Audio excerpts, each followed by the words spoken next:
So in closing, gentlemen, I mean, we made a watch together, right? This is eternal. Yeah, we did it, finally.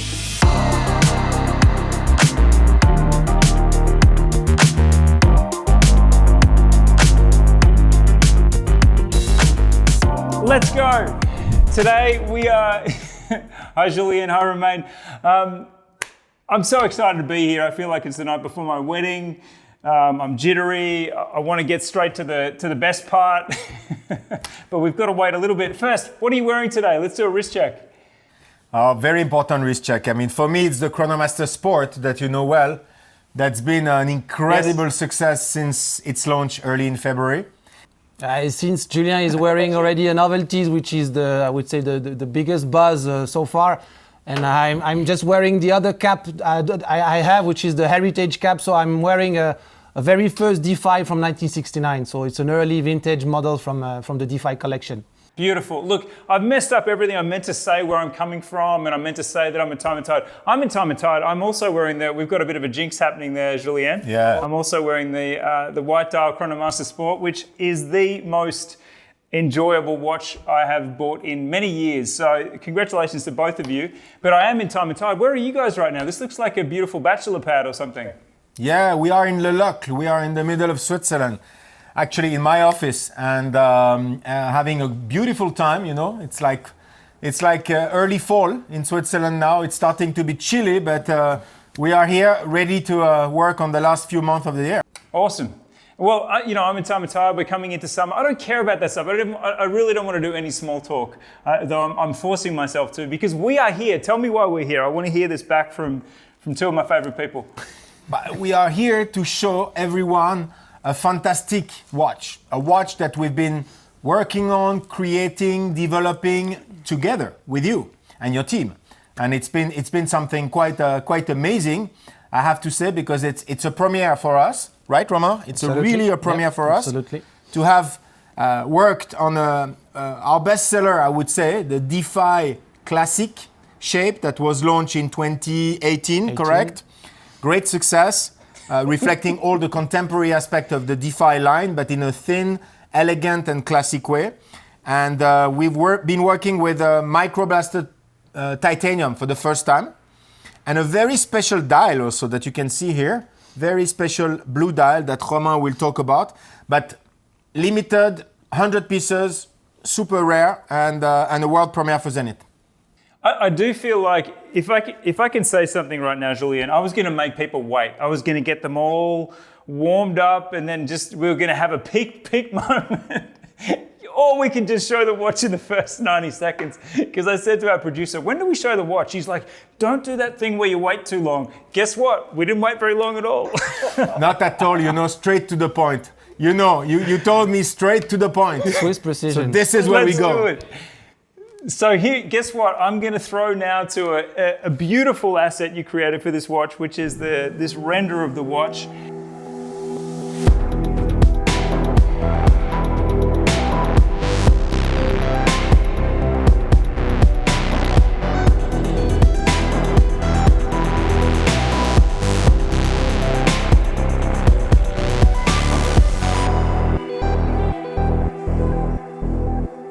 But this is called the Night Surfer. It is as you said, a Defy Classic Skeleton. And this was news to me that this model and this collection has been such up until the Chronomaster Sport, it was a really big watch for you guys. Tell me about it. 2018, we launched the new Defy Skeleton, the classic Defy, I would say, which was in the footsteps of a very big launch of the Defy 21. But of course, this one being 41 millimeters, the size, the diameter, and also thinner and elegant, you really reach many more people. And it became a very nice, I would say, dressy but contemporary watch, which we don't have so many on the market. So I think that's probably one of the reasons why it became very quickly a bestseller for us. No, absolutely. The perfect size, proportion of the watch, the fact that it's a 41 millimeter, kind of unisex, made this watch become one of the bestsellers so far, and still in the top 3 of our bestsellers. And let's not forget that we also reinterpret the skeletonized movement in a very contemporary way. It's made in a classic watch, contemporary design, yes, but all the skeletonized work has been done in a very modern way. And that's something that got a lot of appeal. That's a great preamble, guys, but you did mention a word that is every watch journalist craves, which is premieres. And this is something I'm proud to talk about things in this watch that are really, for the first time, available in this popular model. Tell me about the things that are different about this watch. Innovation is part of Zenith DNA, and we are here really to work on what comes next, what's the future of Swiss watchmaking. And I'm very lucky to work with this guy who's been in the company for so long, developing beautiful products and also at the same time taking care of the heritage. So heritage on one side, innovation, novelties on the other side. So you can tell us why we came with this world premiere. Yeah, the first discussion we had together, Andrew, if you remember, was in 2020, January, in Dubai, during the LVMH Watch Week. We discussed about the bushfires, and then we discussed about the fact maybe we can create something together, like a limited edition. You had already something in mind, I remember very well. We were at that time presenting the Defy Midnight, which is the gradient dial with the starry sky effect, and this inspired us at the beginning for the brainstorm of this watch, and we thought about, of course, creating something slightly larger than a 36 millimeter like the Midnight. So the 41 millimeter Defy Classic was the best option, the best base to work with. As already said, it has been developed in 2018 in titanium, but we never did a microblasted titanium case, and what is really a premiere for me is the microblasted bracelet. This has never been dropped so far in our current collection, even if we are working with microblasted titanium since quite a while, 2019 now. But we never did it in a Defy Classic, and that's why we thought it could be a good idea for the contrasted gradient dial that we have created together to have this specific material. So that's the premiere. Another premiere is a gradient dial on the Defy Classic Skeleton dial, which is made with a very specific process. It's a silver base, silver color base, and then you had a translucent light blue on the whole dial, the whole skeleton dial, and then at the end you obtain the gradient with a dark blue colors. So that's how you are really obtaining this gradient dial that the people will appreciate on that watch. And the last, I would say, twist and tweak and stuff, which is kind of cool because we always love details, is our logo, the star logo. The applied logo is for the first time in full effect in superluminova. So it's really made out of superluminova, and we never did it. So that's kind of cool with this watch, and that's why we also called it the Night Surfer. With this blue gradient dial, with this full effect during the night, with the indices, the hands, and the star-shaped logo full of luminova. So yeah, the watch is absolutely gorgeous and has a great look and a great appeal, specifically with this microblasted finishing all the way around, I would say. Gradient dial is a big part of our history because we were with the historical A385. Was it in 1970, 71, 69? We created the very first gradient dial on a full dial, on the A385. So it makes total sense now when we say world premiere, when we say we want to continue to push the limits, is to bring into a skeleton dial like this gradient effect, which is quite stunning, I have to say. Mm-hmm. It is. And look, the thing that causes the name, because anytime I mention, and I haven't mentioned it much, I can't wait to mention it more, that we're doing a watch, it's called the Night Surfer. The question is, why the name? And the name is when you're surfing and you think there's one more set, there's one good set coming in, and you push it past sunset, because it gets dangerous after sunset in Australian waters. Let me tell you, you really start thinking, is this worth a shark attack? You've got to ask that question. But then the sky still has this light on the horizon line after the sun has set, and it gets deeper and deeper to black, and then there is one star in the sky for a period of time, the evening star, which is called Sirius. So this was our first starting point, Romain. We talked about the Midnight Defy, and I thought about an Australian version because Sirius is the brightest star in the sky, and it's only in the southern hemisphere, which speaks to our Australian base and location. So all of these thoughts came together, but then certainly when you put these elements together in the skeletonized case, to me, it was even more dramatic because you see the way the color changes over that skeletonized dial. And then I couldn't believe it because I'd said, oh, we should paint the star in superluminova. And Romain's like, no, we're not going to do that. And I was like, that's a real shame. And then a couple of days later on WhatsApp, I get this message and he's made a solid superluminova star. Tell me about that tiny detail, because that's an example of what it's like to work with Zenith in the current day. It's a collaboration for sure. Yeah, of course, but we try to push ourselves also to develop things that haven't been done yet. Of course, we have tried already to do some stars in Luminova, but they were not that nice. They were not finished the way we wanted to be, because I mean our star specifically, the applied one, has, I would say, a kind of finishing with this pyramid style on each branch, and that's really hard to obtain in superluminova, and that's what we have been able to do. And I mean, work with the team. I mean, we have a very good team of project managers and guys who are also pushing themselves to try to, find solutions. And that's how we came with this specific star. And one other detail, because these are the things that you just don't get to see about the creative process of a watch. But one other really important detail of this watch was the gradient severity. How extreme was the gradient? And we actually, Romain, we had another prototype that didn't see the light of day. No, that's true. I still have it with me, and the very first prototype we obtained, because we had to choose between different Pantone colors, and it was too light. It was not the way we expected it to be. We had to do several trials to obtain the good ones, to have really this shade of blue, which is, I mean, very fluid and aesthetically nice. And the very first one we had was too bright and not dark enough, and not subtle as we wanted to be. So you have, of course, to go through the process of creating prototypes and variation and different version of dial to obtain what you really want to. I love that. I have a question for you, Julien. In an interview with a friend of ours, Waco, you said, we don't do many limited editions. We don't endeavor to do more each year. We endeavor to do less. I have two questions for you. One, why did you decide to do this one? And thank you for agreeing to do this one. And two, Vittoria, our friend and colleague who is in the room, works for Zenith, said to me several times, I cannot believe they agreed to do the bracelet in bead blasted titanium. So they're my two questions. Why did you decide to do this one when you are strictly trying to do less? You've had so many successes in the last year.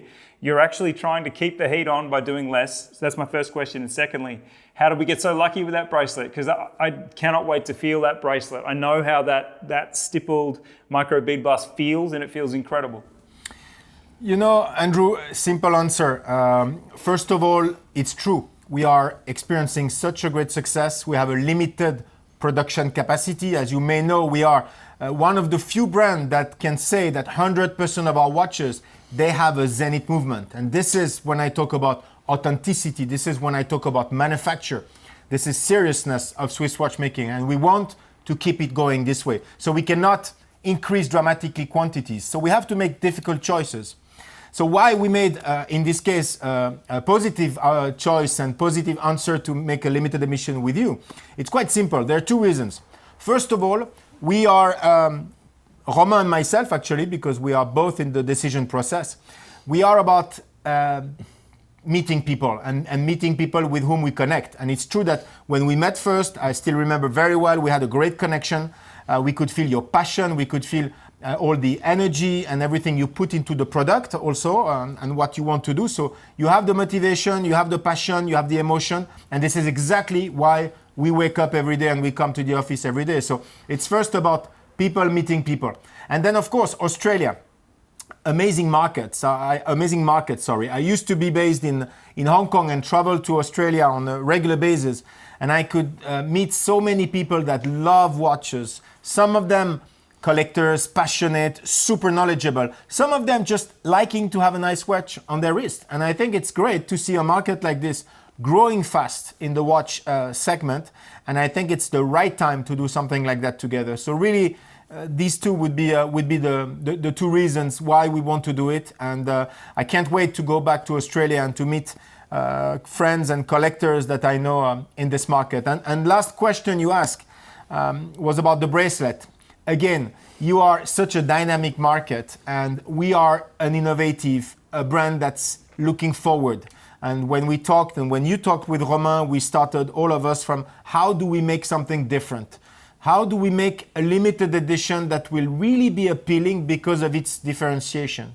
And it's about the gradient dial on this skeleton watch, as well as bringing this new material on the Defy collection, the Defy Classic one. So I think it's a combination of all these elements that pushed us to say we make far less limited edition than it's ever been done with the brand. But with you guys, we go for this. Well, again, it's just, I'm almost unprofessionally scattered by the enormity of this occasion. So I've been really jittery today because I've just wanted to get into this conversation. I want to see this watch up more close. You were just holding it in your hands. Can you describe to me, because I have felt this effect on the Shadow, on the Land Rover Special Edition. We have other watches in this treatment, but not through the whole watch. Tell me, how does it feel in your hands? Yeah, I mean, the micro-blasted or bit-blasted finishing on the watch has a sensitivity when you touch it. I mean, once again, you said it all. I mean, watches, it's all about emotions, passion, and feelings, specifically when you take a watch in your hand. And this micro-blasted finishing has a strong presence in your hand, specifically when you have the whole bracelet with this type of finishing. Of course, we had to fight a bit with the production guys, our watchmakers, because micro-blasted all around with a bracelet. I mean, when you just mention this, they are getting like their heads out of their hairs out of their heads. But yeah, we had to fight a bit, but it was exactly the purpose, to push ourselves to create something very unique, not only the case, and that goes really in the spirit of the watch. If we stopped ourselves to the case, it wouldn't be enough, I would say. So we pushed ourselves, and we have decided to go through. It's a limited edition of 100 units. Of course, it's better than to do 1,000 of them, but still, I mean, we will have to produce this technical achievement of a bit blasted bracelet. So yeah, and the finishings and the feeling you have is crazy. Crazy when you have it in hands. What surprised you when you put it in your hands is the lightness of the titanium, which is so nice to wear. Even in a smaller watch like this, which by definition is not so heavy, but when you put titanium, it's super light. And with having this micro-blasted titanium, it's very soft. It's really like smooth as silk, as we could say. It's really incredible. Yeah. So you have a feeling of comfort that's quite unbelievable. True. Now, we do have Vittoria in the room, and I like to always put people on the spot, but the lifestyle shots for this watch included the Night Surfer on men and women.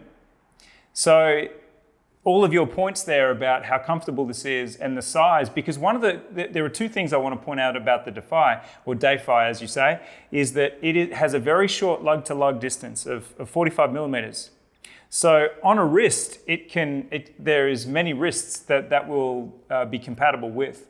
So would you describe this, because we're moving towards ungendered watches in the world, and it's just a watch that is for anyone. And I love that our two lifestyle shots have a man and a woman wearing this watch. So can you talk a little bit about what that opens up when you get into this zone of a watch of this size and slimness and lightness? What does it open up in terms of who are the potential wearers of the Night Surfer? No, and I think it's been a long-lasting debate, the size and different from one market to the other, men, women, all these things. And I mean, at Zenith, it's going to be super simple. We're going to make most of our watches, I would say, between 38 and 42 millimeters, going all the way to 44, 45 on the large side, or 36, maybe slightly less on the small size, but the majority will be between 38 and 42. Why? Because this is where you are basically the right size for both genders. And we don't want to make watches for men, watches for women. I think this is really something from the past. And if we are a brand moving forward, if we are crafting the future of Swiss watchmaking, we should just concentrate on making beautiful watches. Who are we to say this is for men, this is for women? I think it's a wrong discussion. So for us, we make beautiful watches. They can be worn by both gender, right? True. No categorization of gender. That's very important. Yeah. And if you were in the Greek islands during the summer, you could have seen Romain wearing a Defy Midnight with diamonds. No, and it's no issue, right? Absolutely. It's absolutely specifically the diamond unisex, version one. Unisex. Without even joking, this is where the inspiration started for me, because I saw the Midnight Defy and it was the first watch totally of that kind in diamonds that I've...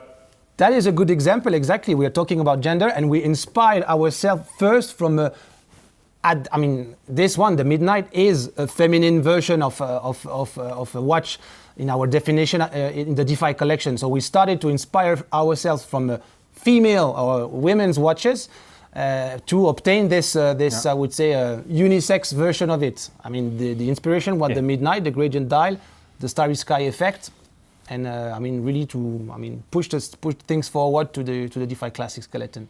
And we need to please people also from different markets, different countries. You know, typically the 36 millimeters Defy Midnight is worn by men and women, for example, in Asia, in Taiwan, where there is a trend to have smaller watches. And in many countries, we see women wearing 42 or even 44, 45, like the Extreme. I could see the other day, it was in Northern Europe, a woman wearing the new Defy Extreme. So we don't make any difference on size. Yeah. No. And all through the process, I was testing the watch with certain people, including Vittoria, saying, Vittoria, would you wear this watch yet? Would you wear this watch? Would you wear it? Because I really do want there to be someone that is giving me a tick from both genders. But also, on that point about the bracelet, I think that one of the really popular parts of the Defy Classic Skeleton has been that hobnail integrated rubber strap. Is that going to be possible on this watch as well? On this one, because we are creating our watches on metal or on bracelet, we have two different types of handlings that goes with the case. On this one, it's only available on the bracelet, which means that if you want one day to put a rubber strap, which is still possible, we will have to exchange the handlings that we have produced also in a microblasted version. It's not directly something you can obtain, but this is something on which we can work and on which we can have the option in the coming month for people who will buy this Night Surfer edition. But the very first model, or the model that you will be able to get, is only available on metal bracelet. Yes, understood. Now, lastly, Romain, I did want to talk about your Defy, because people assume when they look at the Defy Classic Skeleton, that these are modern designs that are essentially entirely newly created. Whereas in the 70s, Zenith was doing some pretty cool things with pretty much exactly that case shape. Yeah, exactly. The Defy collection is a collection that we have since the late 60s, coming along with the creation of the El Primero. It was the one that I'm wearing was in the catalog of 1969 next to the 384, 385, 386. This was one of the competitors of the famous divers watches of that time in the late 60s. It's a 3-hands model with date. It was water resistant to 300 meters. And the case shape is a direct inspiration for us for the Defy Classic when we did it in 2018. I mean, we inspired ourselves from the patrimony, of course. The Defy models from that time, they were made to be dust-proof, waterproof, shock-proof. It's really the name Defy personalized by what they wanted also for in terms of complication and the intention behind the product. And we kept that spirit. That's important for us to create bridges with the heritage, but to further develop and innovate and to keep this innovative spirit that the people had back in the days in 1969, where they have created all this good stuff for the brand. Yes.